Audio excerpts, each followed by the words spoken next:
নমস্কার বন্ধুরা, এই ভিডিওতে তোমাদের মধ্যে বেশ কয়েকটা গুরুত্বপূর্ণ আপডেট নিয়ে আলোচনা করার আছে। সেক্ষেত্রে ভিডিওটা না স্কিপ করে পুরোটা দেখার অনুরোধ থাকলো।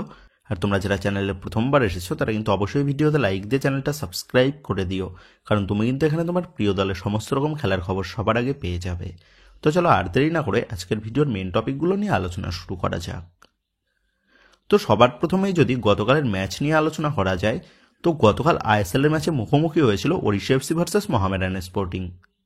তো যেমনটা আমাদের সকলেরই প্রত্যাশা ছিল যে এই ম্যাচে ওড়িশা এফসি তারা মোহামেডান স্পোর্টিংকে হারিয়ে দেবে, কারণ মোহামেডান স্পোর্টিংয়ের বিগত কয়েক ম্যাচের পারফরমেন্স খুব একটা আহামরি ছিল না।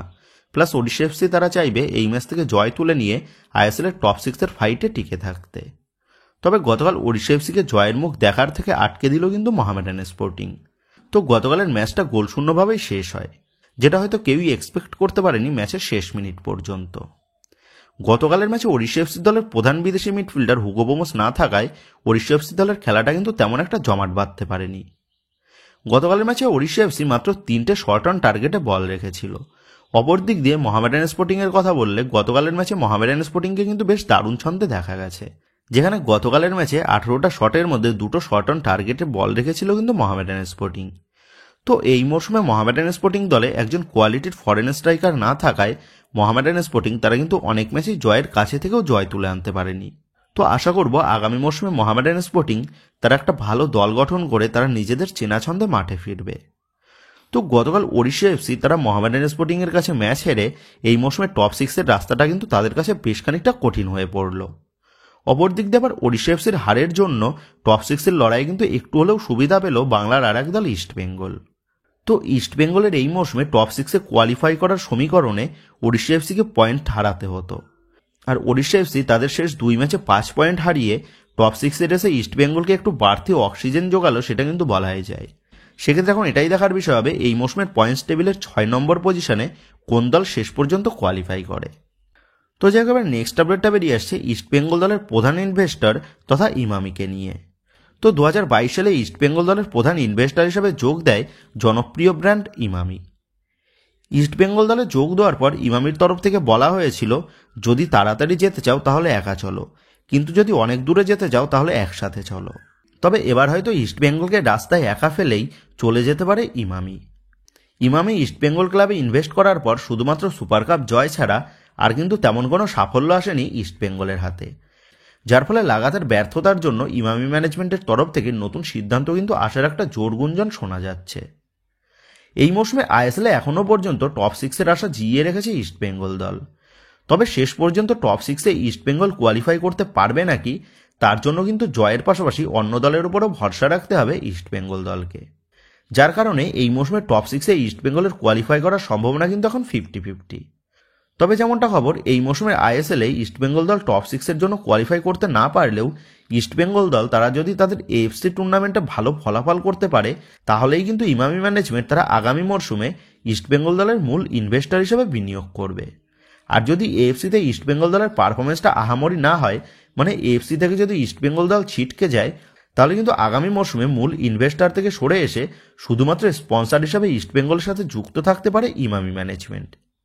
সেক্ষেত্রে নতুন মরশুমে নতুন স্পন্সর কিন্তু আসতে পারে ইস্ট বেঙ্গল ক্লাবে, যদি ইস্ট বেঙ্গল দল তারা এএফসি মঞ্চে ভালো ফলাফল করতে না পারে। সেক্ষেত্রে ইস্ট বেঙ্গল ও ইমামির সম্পর্কে যে বর্তমানে বেশ খানিকটা আশঙ্কাজনক অবস্থায় রয়েছে সেটা বলাই যায়। তবে আমরা আশা করব ইস্ট বেঙ্গল দল তারা যেন এএফসি মঞ্চে ভালো ফলাফল করতে পারে। তো এবার নেক্সট আপডেটটা আজকের মোহনবাগান ভার্সেস মুম্বাই সিটি এফসির ম্যাচে মুম্বাই সিটি এফসি দলের গুরুত্বপূর্ণ প্লেয়ারের বাদ পড়ার বিষয় নিয়ে। তো আজ বিকেল 5টা থেকে মুম্বাই ফুটবল এরিনায় মোহনবাগান দল মুখোমুখি হবে মুম্বাই সিটি এফসির বিরুদ্ধে। সুপার 6 এর জায়গা পাকা করে নেওয়ার জন্য আজকের ম্যাচ থেকে জয় পাওয়াটা কিন্তু অত্যন্ত গুরুত্বপূর্ণ মুম্বাই সিটি এফসির জন্য। তবে আজকের এই গুরুত্বপূর্ণ ম্যাচের আগেই মুম্বাই সিটি এফসি দলের প্রধান প্লেয়ার কিন্তু বাদ পড়ে গেল। যেমনটা খবর জানা গেছে, মুম্বাই সিটি এফসি দলের গ্রুপ পর্বে বাকি থাকা 3টে ম্যাচের মধ্যে 2টো ম্যাচে কিন্তু সাসপেন্ড থাকতে চলেছে মুম্বাই সিটি এফসি দলের প্রধান ভারতীয় ডিফেন্ডার মেহতাব সিং। এই মেহতাব সিং সে মুম্বাই সিটি এফসি দলের ডিফেন্স লাইনের অন্যতম গুরুত্বপূর্ণ প্লেয়ার। মুম্বাই সিটি এফসি দলের ডিফেন্স লাইনে সেন্টার ব্যাক পজিশনের পাশাপাশি রাইট ব্যাক পজিশনেও কিন্তু এই মেহতাব সিংকে ব্যবহার করে থাকেন মুম্বাই সিটি এফসি দলের হেড কোচ পিটার কার্টকি। সেক্ষেত্রে মুম্বাই সিটি এফসি দলের এই গুরুত্বপূর্ণ ভারতীয় ডিফেন্ডারকে মুম্বাই সিটি এফসি তারা কিন্তু তাদের পরবর্তী 2 ম্যাচে মিস করতে চলেছে। আর আজকের ম্যাচে মুম্বাই সিটি এফসি দলের ডিফেন্স লাইনে এই ভারতীয় ডিফেন্ডারের না থাকাটা যে মোহনবাগানের জন্য একটা বাড়তি অ্যাডভান্টেজ সেটা বলাই যায়। সেক্ষেত্রে এখন এটাই দেখার বিষয় হবে মোহনবাগানের মতন শক্তিশালী দলের বিরুদ্ধে কোচ পিটার ক্র্যাটকি সে কেমনভাবে নিজেদের দলের ডিফেন্স লাইনকে সামাল দেন। এবার নেক্সট আপডেটটা বেরিয়ে আসছে মোহনবাগান দলের ভারতীয় মিডফিল্ডার সাহাল আব্দুল সামাদকে নিয়ে। তো কেরালা ব্লাস্টার এফসি থেকে একটা বড় টাকা খরচ করে এই সাহাল আব্দুল সামাদকে দলে নিয়ে এসে মোহনবাগান ম্যানেজমেন্ট দলের মিডফিল্ডকে কিন্তু আরও বেশি স্ট্রং করেছে এবং মোহনবাগান দলে যোগ দিয়েই এই ভারতীয় মিডফিল্ডার সাহাল আব্দুল সামাদ তিনি বলেছিলেন সে কেরালা ব্লাস্টার এফসি জার্সিতে অনেক মরশুম কাটালেও কেরালা ব্লাস্টার এফসি দলের হয়ে সে কিন্তু কোনো ট্রফি জয়ের স্বাদ পাননি। তবে মোহনবাগান দলে যোগ দিয়েই গত মরশুমে সাহাল আব্দুল সামাদ সে মোহনবাগান জার্সিতে ডুরান্ড কাপ জয়ের পাশাপাশি গত মরশুমে আইএসএল এর লিগ শিল্ড জয়ের স্বাদও কিন্তু সে পেয়েছিল এবং এই মরশুমেও মোহনবাগান জার্সিতে লিগ শিল্ড জিতে সাহাল আব্দুল সামাদের ট্রফি জয়ের খরাটা যে কাটলো সেটা বলাই যায় এবং আশা করা যাচ্ছে এই মরশুমে মোহনবাগান দল তারা লিগ শিল্ড জয়ের পাশাপাশি কাপ চ্যাম্পিয়নও হতে পারবে এবং সাহাল আব্দুল সামাদ তার নামের পাশে আরও একটা ট্রফি অ্যাড করতে পারবে। তো এবার নেক্সট আপডেটটা বেরিয়ে আসছে 30 বছর বয়সী ব্রাজিলিয়ান ডিফেন্সিভ মিডফিল্ড পজিশনের প্লেয়ার আন্দ্রেই আলবাকে নিয়ে। 2 কোটি টাকা মার্কেট ভ্যালুর এই ব্রাজিলিয়ান মিডফিল্ডারটা তিনি বর্তমানে খেলছেন আইএসএল এর ক্লাব হায়দ্রাবাদ এফসি দলে। হায়দ্রাবাদ এফসি দলের হয়ে 18 ম্যাচে 3টে গোল এবং একটা অ্যাসিস্ট কিন্তু রয়েছে এই ব্রাজিলিয়ান মিডিওটার খাতায়। ক্লাব ক্যারিয়ারে ব্রাজিলের সেকেন্ড ডিভিশন লিগের ক্লাব চাপেকোয়েন্স দলের হয়ে লিগ চ্যাম্পিয়ন হয়েছিল এই আলবা। ক্লাব ক্যারিয়ারের বেশিরভাগ সময়টাই তিনি ব্রাজিলের বিভিন্ন ক্লাবের হয়ে কাটিয়েছেন। ডিফেন্সিভ মিডফিল্ড ছাড়াও সেন্ট্রাল মিডফিল্ড পজিশনে খেলতে অভ্যস্ত থাকা এই ব্রাজিলিয়ান মিডফিল্ডার আলবা তিনি এই মরশুমে এক মরশুমের চুক্তিতে যোগ দিয়েছে হায়দ্রাবাদ এফসি দলে এবং হায়দ্রাবাদ এফসি দলে যোগ দিয়ে হায়দ্রাবাদ এফসি দলের মিডফিল্ড পজিশনে বেশ ভরসা জুগিয়েছেন কিন্তু তিনি। তো যেমনটা জানা গেছে হায়দ্রাবাদ এফসি দলের এই ব্রাজিলিয়ান মিডফিল্ডার আলবাকে আগামী মরশুমে দলে নেওয়ার জন্য ইন্টারেস্ট শো করেছে আইএসএল এর সফল ক্লাব মুম্বাই সিটি এফসি। তো হায়দ্রাবাদ এফসি দলের সাথে যেহেতু এই মরশুমে চুক্তি শেষ হয়ে যাচ্ছে এই আলবার, সেক্ষেত্রে ফ্রি প্লেয়ার হিসাবেই আগামী মরশুমে এই আলবাকে দলে চূড়ান্ত করতে পারে মুম্বাই সিটি এফসি। তবে এই আলবা এই মরশুমে যেমন পারফরমেন্স দেখিয়েছে হায়দ্রাবাদ এফসি জার্সিতে, তাতে কিন্তু আগামী মরশুমে এই আলবার সার্ভিস পেতে আইএসএল এর আরও বেশ কয়েকটা ক্লাব ইন্টারেস্ট শো করতে পারে তেমনটা কিন্তু বলাই যায়। সেক্ষেত্রে এখন এটাই দেখার বিষয় হবে আগামী মরশুমে এই আলবা সে হায়দ্রাবাদ এফসি দলে স্টে করে নাকি আইএসএল এর অন্য কোনো ক্লাবে মুভ করে। তো এবার নেক্সট আপডেটটা বেরিয়ে আসছে আজ Mumbai city FC versus Mohun Bagan ম্যাচে মোহনবাগান দলের সম্ভাব্য একাদশটা কেমন হতে পারে সেই নিয়ে। আজ বিকেল 5টা থেকে মোহনবাগান দল তারা মুখোমুখি হবে মুম্বাই সিটি এফসির বিরুদ্ধে মুম্বাই সিটি এফসির হোম গ্রাউন্ডে। তো আজকের এই ম্যাচটা মুম্বাই সিটি এফসির কাছে খুবই গুরুত্বপূর্ণ আইএসএল এর টপ 6-এর জন্য। অপরদিক দিয়ে আইএসএল এর লিগ শিল্ড জয়ের পর মোহনবাগানের বাকি থাকা গ্রুপ পর্বের 2টো ম্যাচ কিন্তু তাদের কাছে নিয়ম রক্ষার ম্যাচ হতে চলেছে। তবে মোহনবাগানের বাকি থাকা গ্রুপ পর্বের 2টো ম্যাচ তাদের কাছে নিয়ম রক্ষার ম্যাচ হলেও তাদের দলের বেশ কিছু প্লেয়ারের দেখা 3টে করে হলুদ কার্ড বেশ কিন্তু চাপে ফেলেছে মোহনবাগান কোচ মলিনাকে সেমিফাইনাল ম্যাচ খেলতে নামার আগে, যার ফলে মোহনবাগান কোচ মলিনা আগামী 2টো ম্যাচে মোহনবাগান দলের প্লেইং ইলেভেনে কিন্তু বেশ কিছু পরিবর্তন আনতে পারে দলের 3টে করে হলুদ কার্ড দেখা প্লেয়ারদেরকে সেমিফাইনাল ম্যাচে অ্যাভেলেবেল রাখার জন্য। সেক্ষেত্রে আজকের ম্যাচে মোহনবাগান দল যেমন প্লেইং ইলেভেন নিয়ে মাঠে নামতে পারে সেটা হচ্ছে কোচ মলিনা তিনি কিন্তু আজকের ম্যাচেও 4-2-3-1 এই ফরমেশনটা ইউজ করতে পারে, যেখানে দলের গোলকিপার পজিশনে দেখা যাবে বিশাল কায়েতকেই। দলের 4-এর ডিফেন্সে দেখা যেতে পারে সুভাশিস বোস, আশিস রায়, টম এলডেড এবং দীপেন্দু বিশ্বাসকে। তো দলের আরেক স্প্যানিশ ডিফেন্ডার অ্যালবার্টো রড্রিগেজের যেহেতু 3টে হলুদ কার্ড রয়েছে, সেক্ষেত্রে অ্যালবার্টো রড্রিগেজকে আগামী 2 ম্যাচে রেস্ট দিয়ে অ্যালবার্টো রড্রিগেজের পরিবর্তে দলের ডিফেন্স লাইনে টম এলডেডের পাশে দীপেন্দু বিশ্বাসকে দিয়ে কিন্তু এই ম্যাচে জুটি বাঁধতে পারে কোচ মলিনা। তো এবার মাঝমাঠ নিয়ে কথা বললে মাঝমাঠের 2 ডিফেন্সিভ মিডফিল্ড পজিশনে দেখা যেতে পারে আপুইয়ার সাথে অনিরুদ্ধ থাপাকে।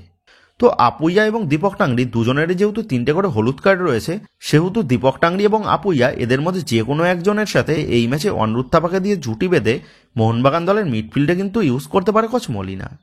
সেক্ষেত্রে হতে পারে আজকের ম্যাচে আপুইয়ার সাথে অনিরুদ্ধ থাপাকে ইউজ করে এফসি গোয়া ম্যাচে দীপক টাংরির সাথে অনিরুদ্ধ থাপাকে ব্যবহার করতে পারেন কোচ মলিনা। তো এবার আপফ্রন্ট নিয়ে আলোচনা করলে আপফ্রন্টের 2 উইংয়ে দেখা যেতে পারে মনবীর সিং এর সাথে আশিক কুরুনিয়ানকে। লিস্টন কোলাসোর কোনো কাট সমস্যা না থাকলেও লিস্টন কোলাসোকে রেস্ট দেওয়ার জন্য আশিক কুরুনিয়ানকে কিন্তু আজ শুরুর থেকেই ব্যবহার করতে পারে কোচ মলিনা। তো এবার অ্যাটাকিং মিডফিল্ড পজিশন নিয়ে কথা বললে এই ম্যাচে অ্যাটাকিং মিডফিল্ড পজিশনে গ্রেগ স্টুয়ার্টকেই প্রথম থেকে শুরু করার সম্ভাবনাটা কিন্তু প্রবল এবং দলের স্ট্রাইকার হিসাবে শুরু করবে জেমি ম্যাকলারেন। তো জেমি ম্যাকলারেনের নামের পাশেও 3টে হলুদ কার্ড থাকা সত্ত্বেও জেমি ম্যাকলারেনকে দিয়েই কিন্তু শুরু করতে পারে মোহনবাগান কোচ মলিনা, কারণ 4টে হলুদ কার্ড থাকার জন্য আজকের ম্যাচে কিন্তু অ্যাভেলেবেল থাকছে না মোহনবাগান দলের আরেক অস্ট্রেলিয়ান স্ট্রাইকার জেসন কামিংস, যার ফলে কোচ মলিনার কাছে আর কোনো অপশান না থাকায় বাধ্য হয়ে কিন্তু জেমি ম্যাকলারেনকে রেখেই দল নামাতে হবে কিন্তু মলিনাকে। তো এইরকমই প্লেইং 11 নিয়ে আজ মুম্বাই সিটি এফসির বিরুদ্ধে মাঠে নামতে পারে মোহনবাগান দল।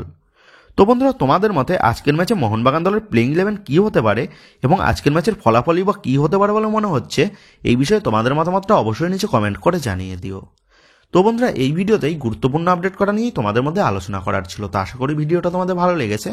তো যদি ভিডিওটা ভালো লেগে থাকে তাহলে ভিডিওতে লাইক দিয়ে চ্যানেল সাবস্ক্রাইব করে পাশে থাকা বেল আইকনটা অবশ্যই প্রেস করে দিও। আর তোমরা যারা এখনও পর্যন্ত আমাদের সোশ্যাল মিডিয়া পেজের সাথে যুক্ত হওনি, তারা কিন্তু অবশ্যই নিচে ডিসক্রিপশন বক্সের লিঙ্ক থেকে আমাদের সোশ্যাল মিডিয়া পেজের সাথেও যুক্ত হয়ে যাও। কারণ এখন কিন্তু সমস্ত লেটেস্ট আপডেটগুলো সবার আগে আমাদের সোশ্যাল মিডিয়া পেজেই পোস্ট করা হয়। আর তোমরা এখন ফেসবুক এবং ইনস্টাগ্রামে গিয়ে তোমরা আমাদের এই চ্যানেলের নাম লিখে সার্চ করলেও তোমরা কিন্তু আমাদের ফেসবুক এবং ইনস্টাগ্রাম পেজটাও খুঁজে পেয়ে যাবে। সেক্ষেত্রে তোমার প্রিয় দলের সমস্ত রকম লেটেস্ট আপডেট সবার আগে জানার জন্য এবং আমার সাথে সরাসরি যে কোনো বিষয়ে কথা বলার জন্য তোমরা কিন্তু অবশ্যই মনে করো আমাদের সোশ্যাল মিডিয়া পেজের সাথে যুক্ত হয়ে যেও। তো বন্ধুরা, এই ভিডিওটা এটুকুই ছিল। তো আসি বন্ধুরা, দেখা হচ্ছে পরের ভিডিওতে।